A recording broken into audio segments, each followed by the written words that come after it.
Comment est-ce que je trouve mes clients? Je suis passionné par mon métier, je suis coach, je suis excellent dans ce que je fais, j'aime aider les autres et fondamentalement, j'aimerais bien faire que ça toute la journée. Mais voilà, pour aider les autres, bah, faut que j'ai des clients pour avoir l'opportunité de les aider. Et finalement, si mon agenda est vide, eh ben, je ne peux pas aider les gens. Ça pose plein de questions. Comment on trouve ses clients? Est-ce que je dois prospecter? Est-ce que je dois me forcer en fait à faire le ou la commercial, à vendre, à faire des trucs avec lesquels je suis pas forcément aligné. Est-ce qu'il faut que je sois impérativement sur tous les réseaux sociaux? Est-ce qu'il me faut un site web? Enfin bref, il y a plein de questions qui découlent de tout ça. C'est ce qu'on va traiter aujourd'hui. Mehmet, ça fait 9 ans toi que tu es coach en ligne notamment.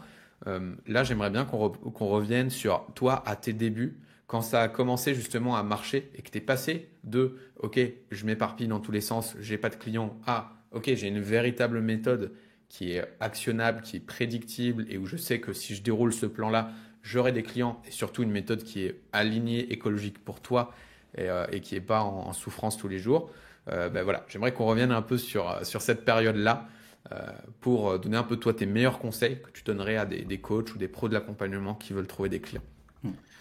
Alors merci parce que c'est une question vitale dans comment dire, la survie de l'entreprise, j'ai envie de dire, puisque aujourd'hui, on met souvent de côté tout cet aspect-là en se disant oui, je vais me positionner, je vais créer une offre et puis avec le bouche à oreille, ça va marcher.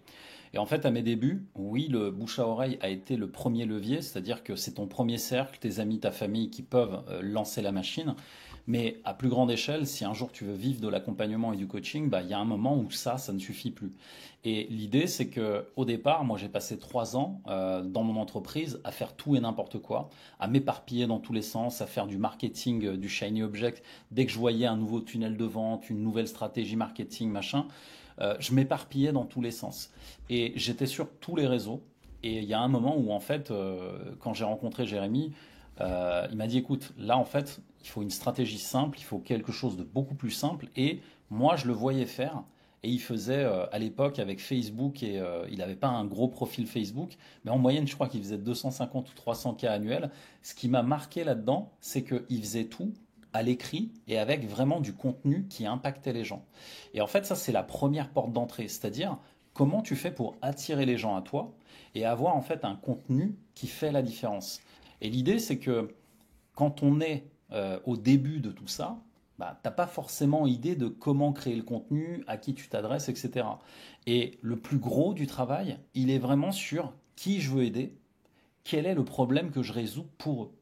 Et au-delà même, tu sais, parce que là, en fait, j'ai passé aussi, tu sais, les croyances limitantes de légitimité, syndrome de l'imposteur, mais qui je suis moi? J'arrive, je suis nouveau, personne ne me connaît, pourquoi je ferais ça? Il y a déjà des gens sur le marché, etc. Et en fait, le meilleur moyen de traverser ces croyances, c'est simplement de se centrer sur les personnes et sur les personnes que je vais aider en fait à résoudre leurs problèmes.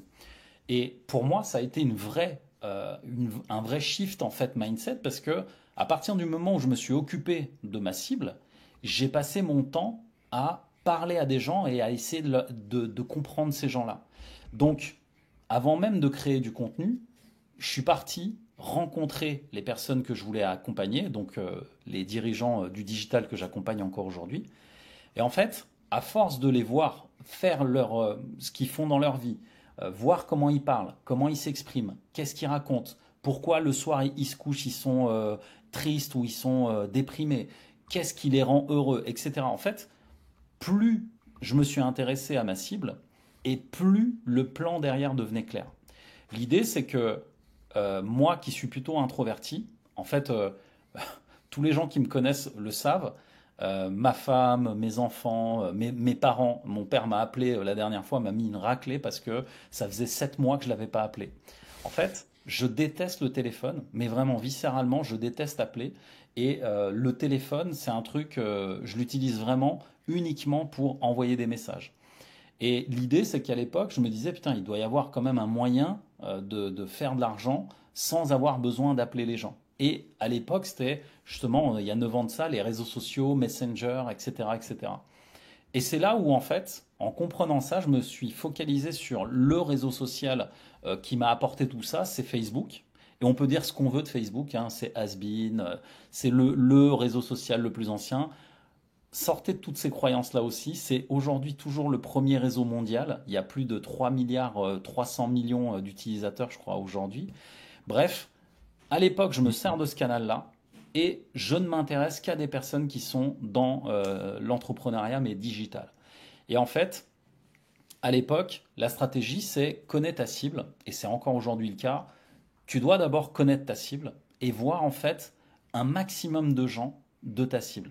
Donc ça veut dire quoi? Ça veut dire que dans la stratégie que j'avais à l'époque, on nous disait en fait, oui, si vous devez contacter des gens, essayez de contacter entre 5 à 10 personnes par jour.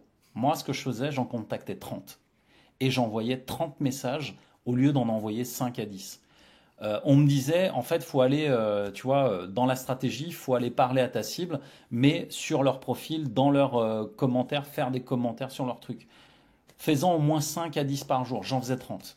Et l'idée, c'est que j'avais toujours plus la dalle parce que j'ai compris un truc, et ça, c'était le lien que j'ai fait avec mon ancien métier de cadre dirigeant, c'est que pour toucher une cible, on a besoin que la cible soit le plus souvent au contact du service ou du produit qu'on est en train de vendre.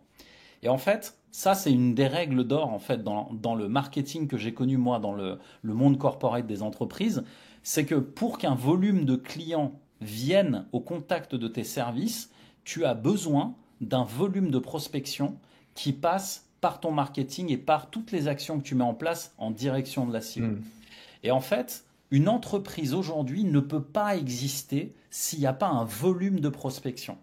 Pour la simple et bonne raison que quand on a ce volume de prospection, on a à l'intérieur de ce volume un certain pourcentage de gens qui vont interagir et à l'intérieur de ce certain pourcentage de gens qui interagissent, il y a peut-être les futurs clients. Et en fait, une fois que j'ai compris ça, là je suis devenu, mais vraiment, tu sais quoi, une machine. C'est genre, j'arrivais tous les jours, j'avais ma routine, je faisais mes 30 messages, 60 messages et je quittais tout après. C'est-à-dire que j'étais devenu tellement mécanique que envoyer des messages, connecter à des gens, faire des entretiens pour leur parler, c'est ce qui remplissait mon agenda. Et en fait, en faisant ça, le volume de travail m'a amené en fait une précision dans la compréhension de ma cible qui m'a amené à faire des contenus tellement pertinents que Hmm. les contenus que je créais touchaient en plein cœur les personnes qui voyaient ça. Et en fait, les contenus, puisque j'ai ma cible, puisque j'ai sa douleur, je sais comment la résoudre, je parle de leur douleur dans mes contenus. Et à partir des contenus, là, les rendez-vous commençaient enfin à s'enchaîner. C'est-à-dire que les gens commençaient enfin à venir regarder mes contenus, interagir et me demander mes services. Et en fait, ça, je l'ai fait à haute intensité pendant presque plus de 2 ans, 1 an et demi, 2 ans. Et en fait, l'effet boule de neige après, avec le volume de prospection, Hmm. a commencé à tourner naturellement.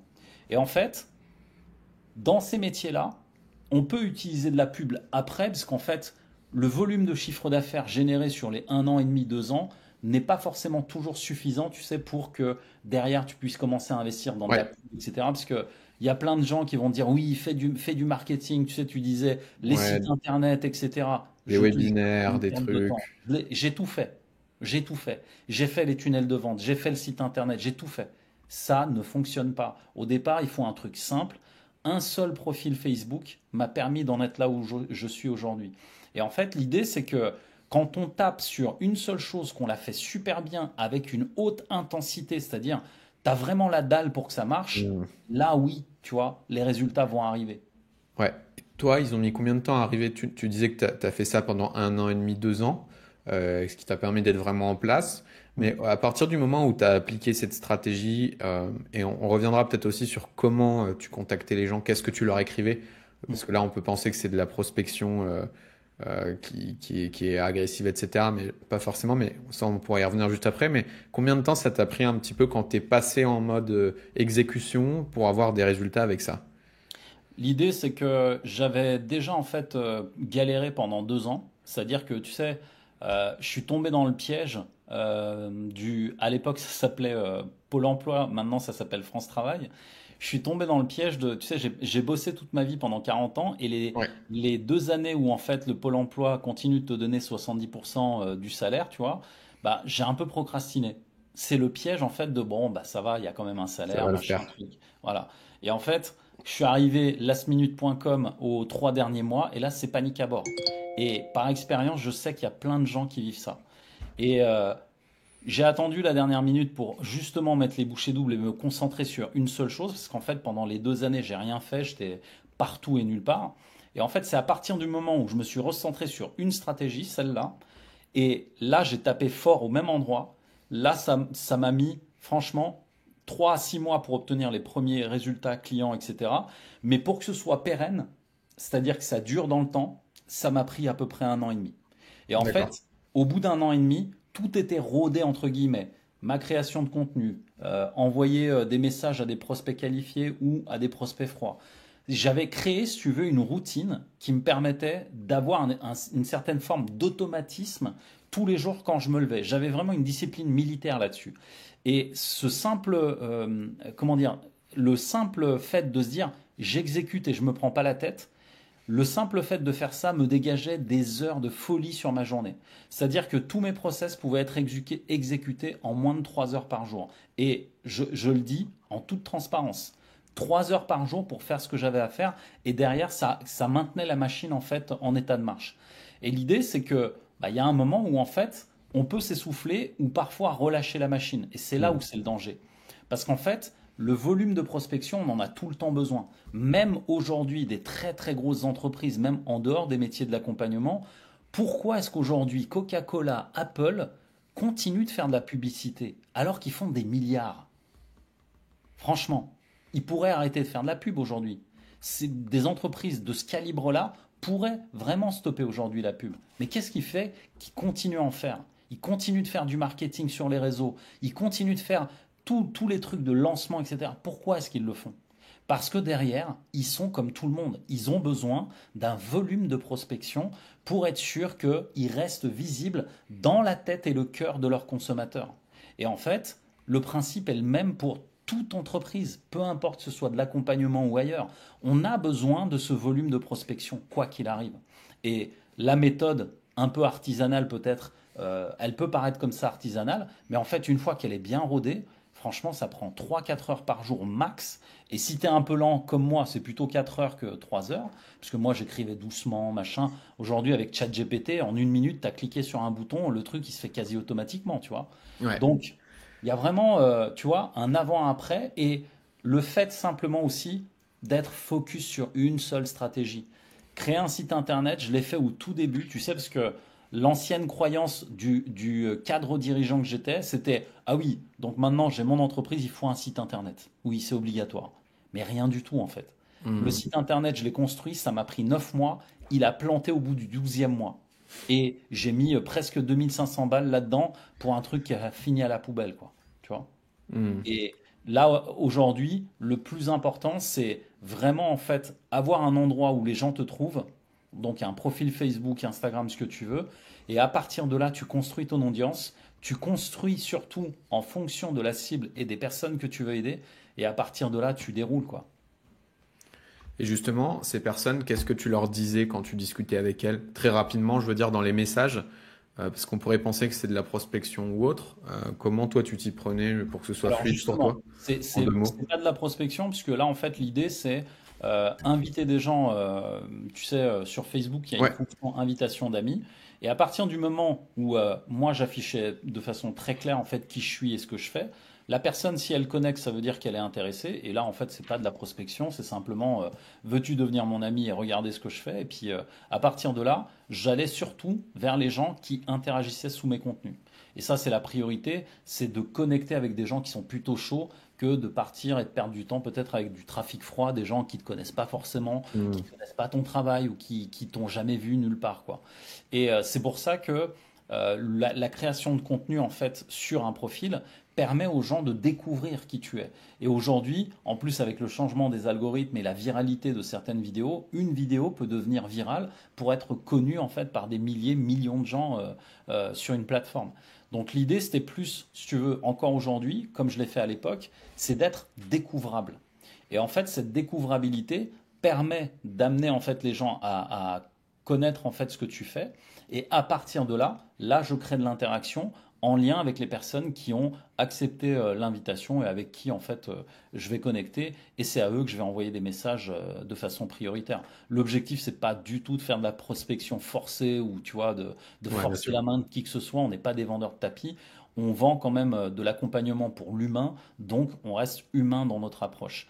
Le côté militaire dont je parlais, tu sais, le côté exécution et envoyer des messages, là c'est plus l'aspect mécanique des choses où Hmm. faut arrêter de cérébraliser en se disant oui, mais j'invite des gens, oui, tu comprends, on les dérange, est-ce que je vais les déranger En fait, sur les réseaux sociaux, il faut partir d'un principe simple. Sur les réseaux sociaux, tu as la possibilité et surtout la responsabilité soit d'accepter, soit de refuser tout ce qu'on te propose. Et pour ça, il y a un des réseaux sociaux où j'ai envie de te dire c'est monnaie courante, c'est sur LinkedIn. LinkedIn, historiquement, c'est un réseau social, par exemple, pour les professionnels. Tu vois, aujourd'hui, ça se démocratise, il y a des créateurs de contenu, etc. Mais la prospection sur ces réseaux sociaux, elle est presque normale. C'est-à-dire que moi, par jour, je reçois des invitations et tout le réseau social est tourné autour du travail. Donc forcément, tout le monde prospecte tout le monde, tu Ouais. vois. Et la stratégie, évidemment, elle est dans cette direction-là. Mais tu vas pas faire ça, en fait, sur Facebook ou Instagram. Instagram, c'est plutôt pour se faire découvrir. Facebook, c'est plus un réseau d'amis. Bah, il faut jouer aussi les codes du réseau social. Mais dans l'idée, si tu veux, la découvrabilité, c'est ce qui permet en fait à ton audience de grandir et c'est ce qui permet aussi aux personnes de découvrir ce que tu fais. Et on va pas se mentir, aujourd'hui, toutes les entreprises du monde font ça, sur tous les réseaux sociaux. Donc l'idée, c'est de le faire de la façon la plus smart et la plus alignée et écologique possible avec qui on est et sans agresser personne, quoi. Donc, on peut trouver des clients sur les réseaux quand on est coach. On vous a donné un aperçu avec Mehmet, comment il lui a fait. Si vous voulez creuser le sujet, on mettra des petits liens dans la description, comme à l'accoutumée. Parce que voilà, on est comme ça, nous. Et puis, on se dit à très vite pour une prochaine vidéo. À très vite. Salut!